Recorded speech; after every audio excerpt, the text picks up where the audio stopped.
Hey, it's Chris, Liege of Games. So today we're going to be talking about Pathfinder Arena. Now, this is a miniature, not based, but miniature involving skirmish adjacent, head-to-head, player versus environment type of game. And it's a very interesting spread and mix of things. It does a really good job of showing us something new. Pathfinder is the Pepsi to D&D's Coke.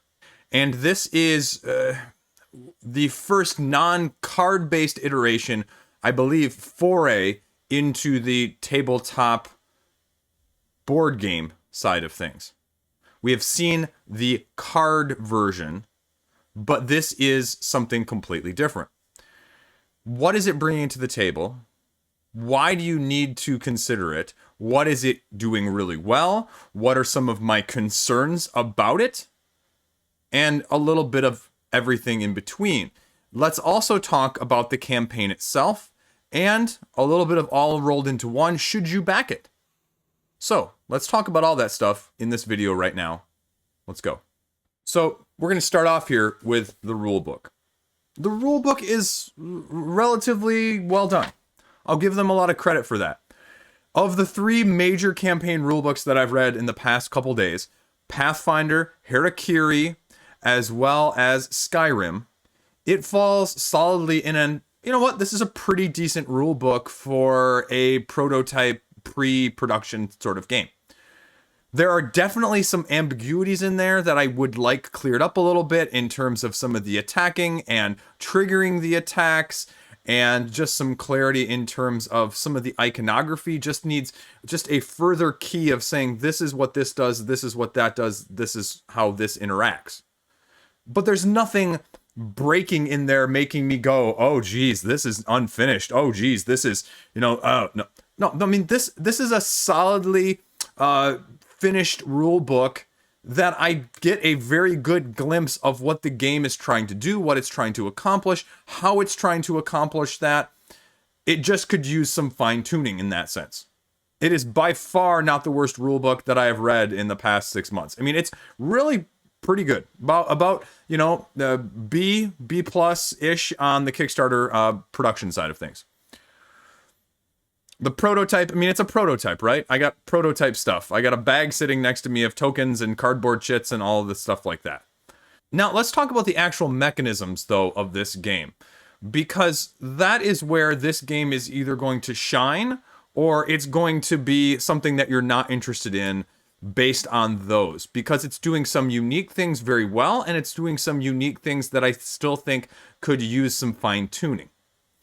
So what are those mechanistic things that I'm most concerned about?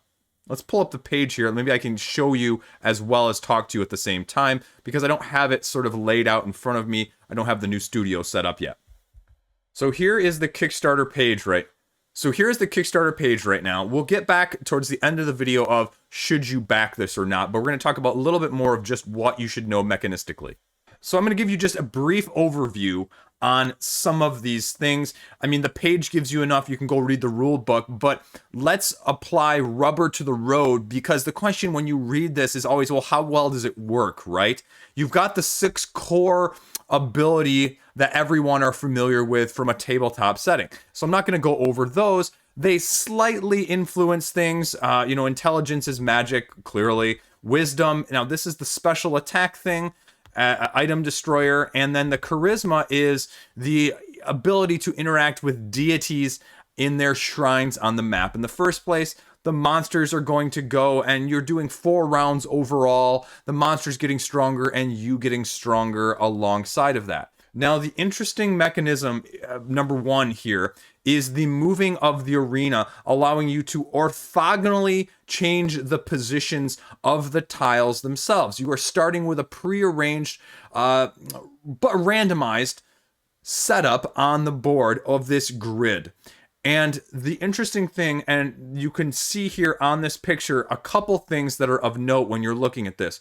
One, there is this dead zone that they call the doom area. That is the area in which you're manipulating around and wrapping around when you go over one side and move the tile to the other. Relatively straightforward. The other thing is that the monsters themselves do not move.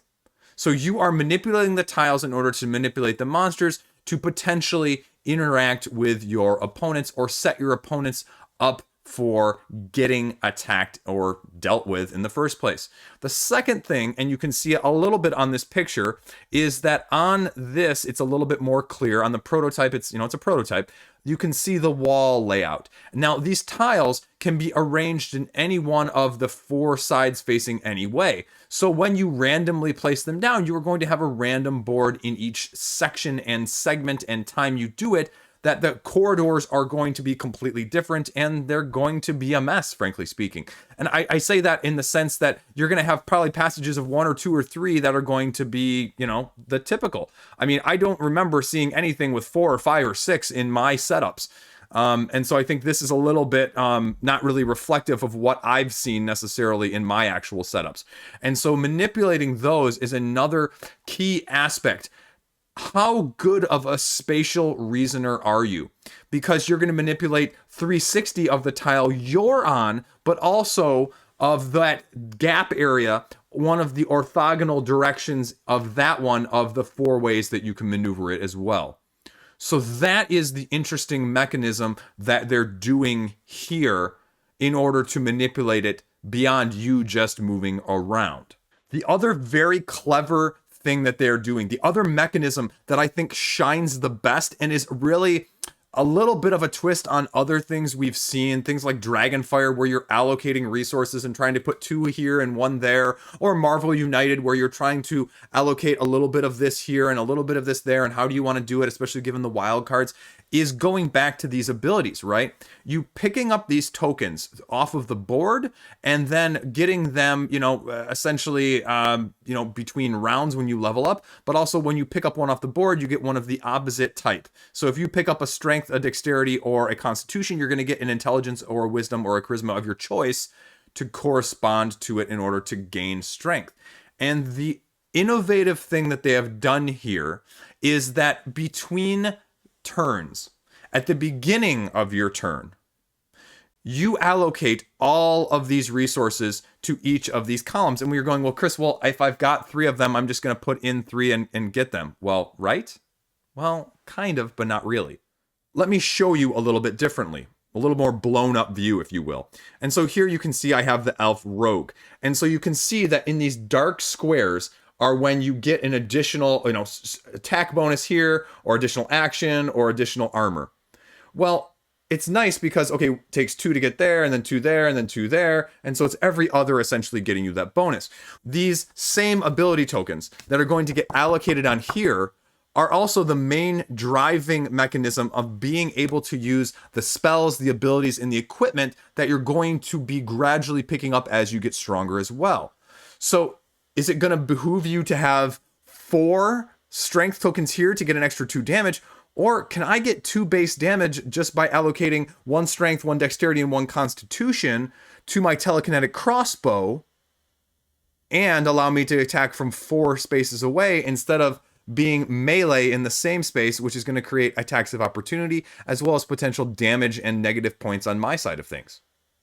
So how you want to allocate these matters. And the intuitive and the innovative thing is that you are not, as in most games, in most dungeon crawls, in most skirmish-based games, you are, I make my stats this, and then, you know what? You're kind of SOL if you don't do a good job of not knowing what you need before you get it.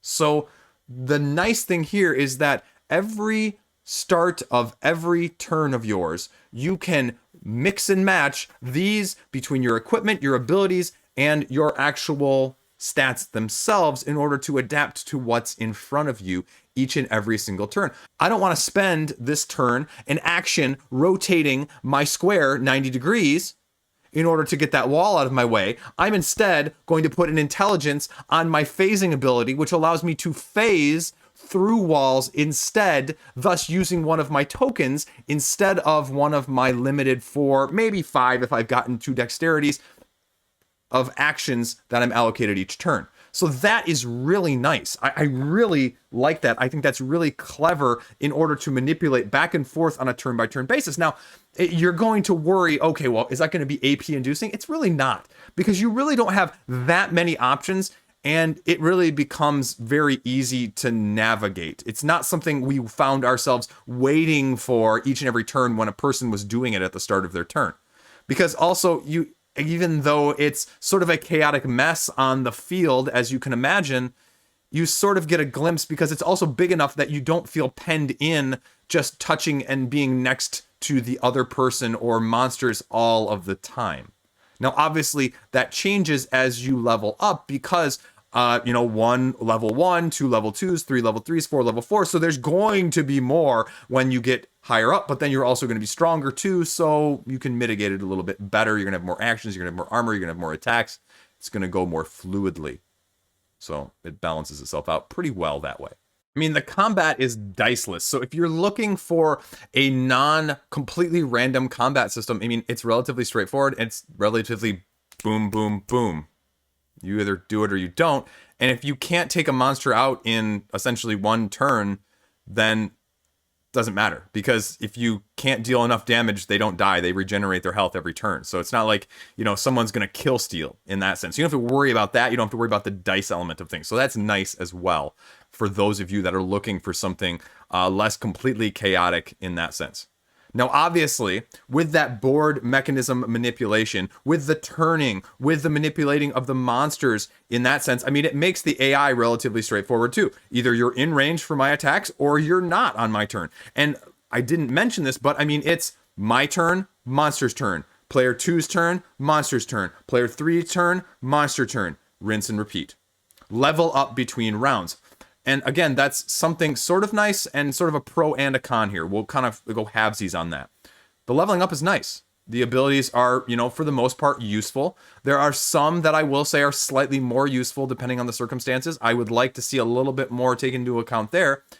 And I'll point this out in the should you back too, but as they say, you heard me say 1-on-1, 2-on-2, 3-on-3, 4-on-4 in terms of monsters, right? So that's 10 monsters. There's 14 in the core.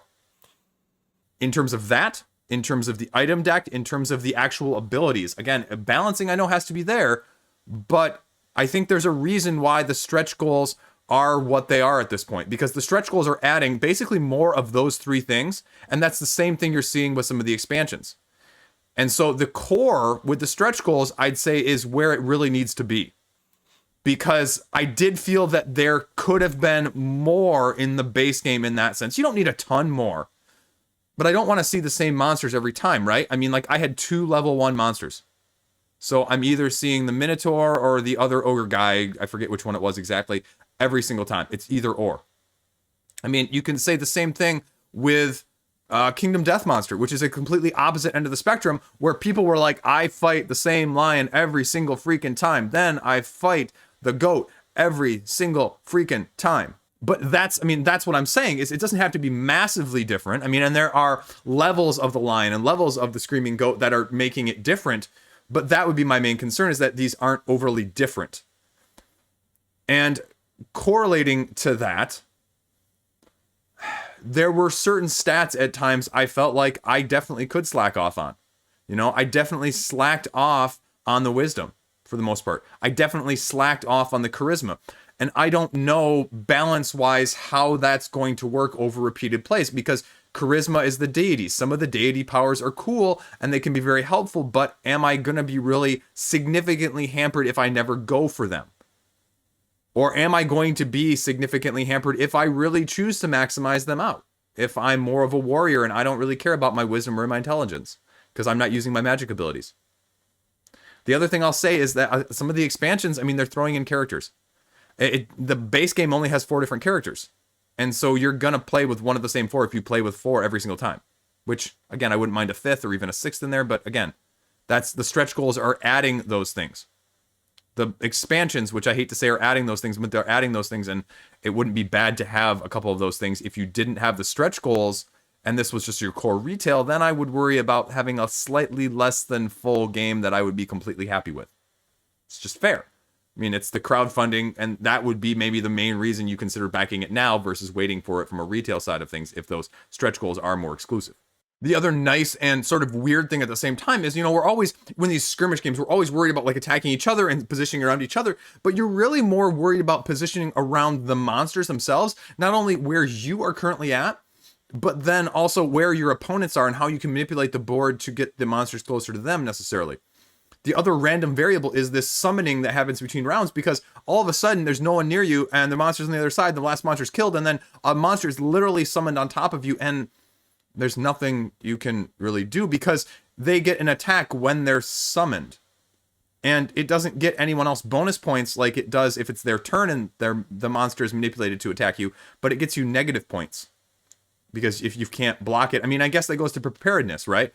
And so are you going to be okay with that? Where a monster just between rounds after you level up just spontaneously summons right next to you and is going to deal you an attack.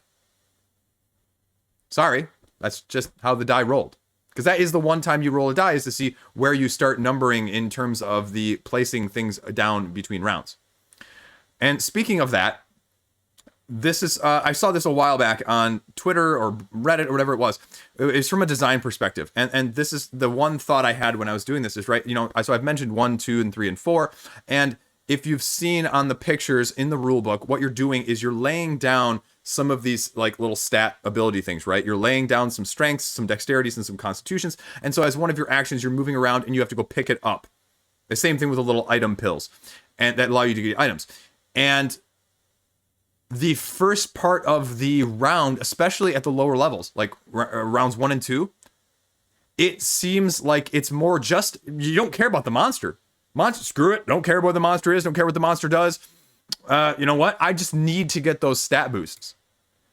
And I heard this said in regards to some of other Euro game style of things, is if the same thing is happening every single game at the first couple turns, why not just skip that and start where it starts getting different?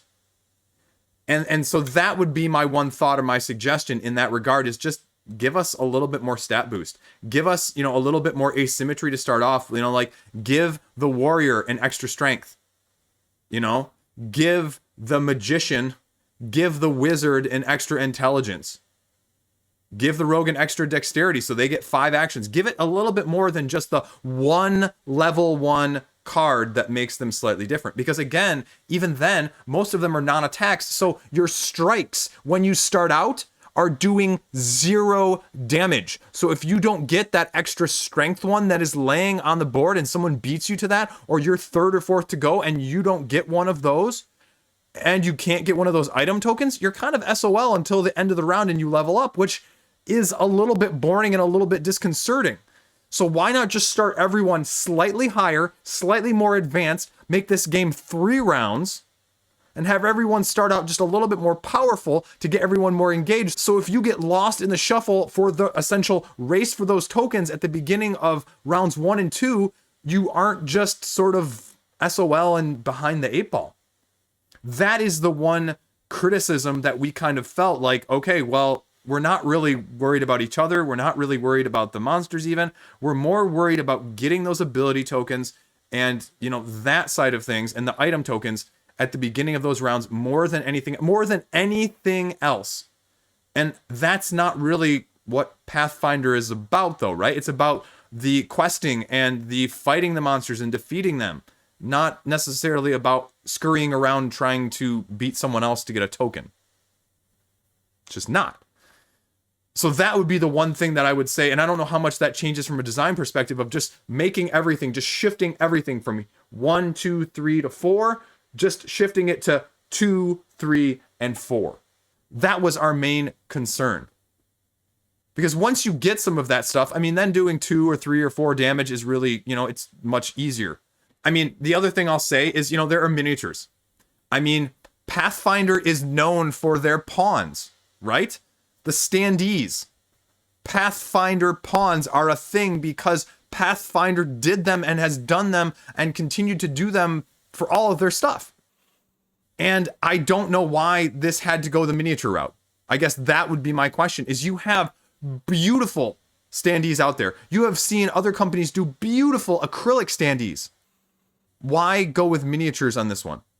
Again, that's just my own personal opinion, especially with the Pathfinder background already being in that realm.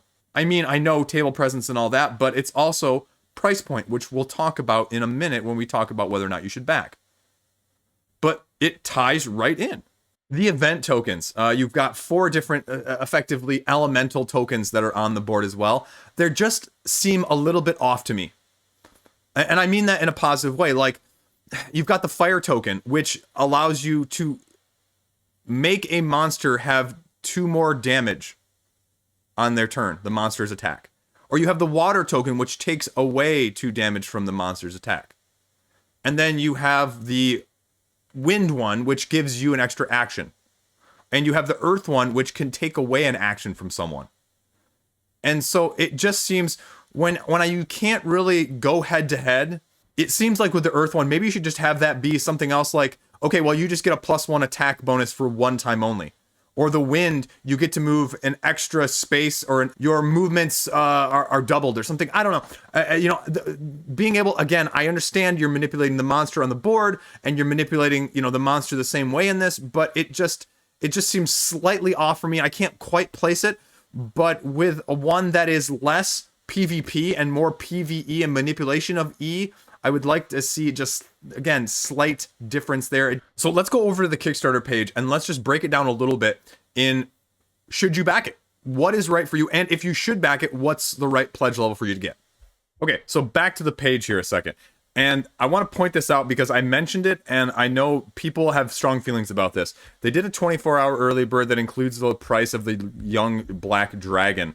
And the problem is, over the last 4 or 5 days, they've only gotten about 4,000 or 5,000. It has sort of plateaued ever since then, which is the blessing curse of doing the early birds. It'll get you funded, but afterwards, people feel like you kind of left them out. And so even if you offer it sometimes afterwards, it really doesn't always pay as much dividends as people hope it's going to. And so it's just something I got to put out there right away. Now, taking a look here, the Master Pledge. Core, Dragon expansion, Hero, Monster, Tiles, Age of Ashes expansion. A little bit of everything. I've talked about all this, the engine building, the tokens, the arena, the Diceless Combat. We've talked about all of this stuff. So let's get to the nitty gritty. This is the stretch goal stuff. The rulebook is on there, so I give them credit for having the rulebook up there as well. You're getting some of these stretch goals, a new miniature monster, new shrine tiles. Again, good variable there. Again, another hero, another monster. Again, a lot of the item stuff, a lot of the stuff that, like I said, if you're getting all of this stuff, these extra level miniatures, these extra cards, these extra heroes, I mean, all of a sudden you're at 6 heroes in the base game, which was my big criticism, right? That the core doesn't have that. Well, now it does with these stretch goals. You got a couple extra monsters. Great. Giving more variability there. The problem I have is, okay, well, I feel like some of this expansion stuff should maybe be in there more. Again, 2, 4, and traps. I have no idea what traps do. Master Pledge talks about the expansions. Let's talk about the actual expansions themselves, though, because that's always the question.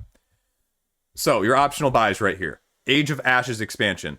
5 miniatures, 1 character, 4 monsters, 35 euros. Okay, you get a new monster at every tier. Okay, I mean, that's probably okay. Now, again, no exclusives, no stretch goals bundled into those, so, your mileage may vary about whether or not it's going to hold price up at retail versus Kickstarter. 2 for 20 euros. I mean, that's a tougher sell, especially with the lack of the stuff that comes with them. Like, if each of them had, double the amount of abilities and double the amount of items, I'd say that's a much better deal. But right now, like I said, there's like 1 level 1 ability. There's 3 level 2s and like 3 level 3s and 3 level 4s. And so I struggle with it from that side of things. Monster expansion, again, 30 euros. So these are 10 euros a piece. This is going to get you, 4 monsters in 1. So the hero is 5 euro there. So all of a sudden the hero is 10 there. And again, 30 there. I mean, again, it's another tier 1, 2, and 3, and 4. So it's a lot of extra stuff, but that's a lot of extra money. Again, the Black Dragon expansion, okay, great, 20 euros. And then the traps, I have no idea what traps do. They talk about it a little bit here, giving you extra misfortune or glory, and you have to roll those. So I don't look at that and go, I'm not sure I would like that, playing with that, because the rune tiles that are on the board in the first place are enough variability that you have to avoid, or just say, you know what, screw it, I'm just going to go over it anyway. And I think it would, especially if you're already worried about the randomness, I think this would make it way too finicky from that side of things. Miniatures, whatever, they're fine. I mean, but that's it. That's the gist of it.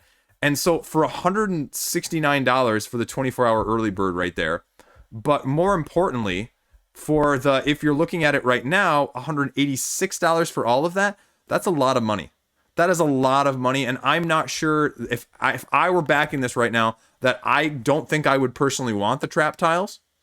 I would probably go with this Age of Ashes expansion, because it's getting you, if I'm remembering which one it was, the 4 monsters and the 1 extra guy, but the other 2 I could probably pass on. So for me, if I was looking at this, I'd go the core and maybe getting 1 extra expansion in the Pledge Manager. But again, this is a lot of money for the core.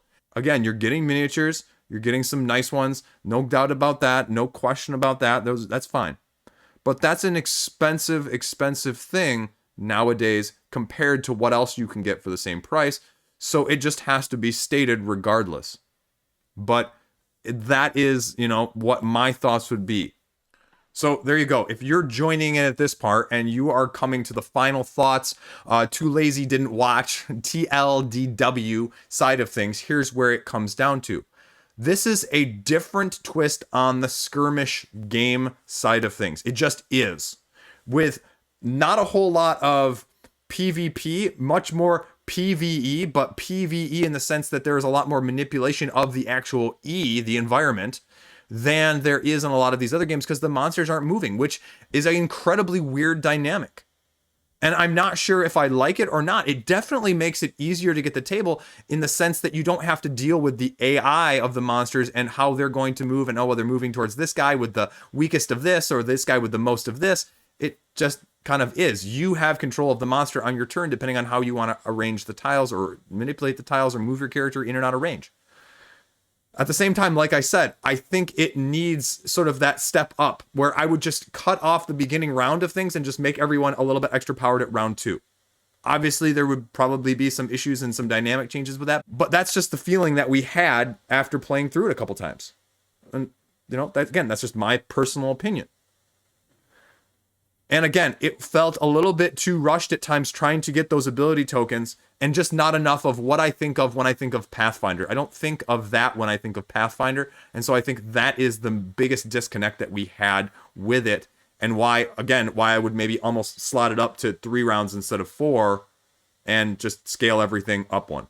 It's doing things uniquely. I like the wall system of turning it. I like the manipulation on the board. And it's not that hard to explain once you get into it. And the ability system, being able to allocate those pieces around each and every turn, and not being able to be stuck with those same stats every single time in case you messed up, or in case it wasn't perfectly optimized for that turn, is really nice. That is by far, in a way, the best feature of this game. But is it worth $113? There's a lot of other stuff you can get out there for $113 worth of, you know, game nowadays. And I think that's probably its biggest holdup for people at this point. Because of, again, rightly or wrongly so, there has been a big shift in the dynamic of the consumer for perceived value. Not perceived value for you personally or me personally, but perceived value of I am owed this as a consumer. And so I think that's where it's getting held up with, and complicating that is the 24-hour early bird, where people are always, the grass is always greener, and if I can't get it, it's not worth getting it all. And so I think you're seeing some of that with the campaign currently too. But there you go. Those are my thoughts. Thank you for Giochi and the folks over there for even sending him to me in the first place, so that I could talk about it with an on-hands experience. So I give them a lot of thanks for doing that. And We'll see where the campaign goes from here. As always, if you got any questions, ask me in the comment section. I'll respond to every single one. So, there you go. Those are my thoughts on Pathfinder Arena. Check it out. Campaign link will be in the description below. As always, thanks for watching. Stay classy. I'll see you around.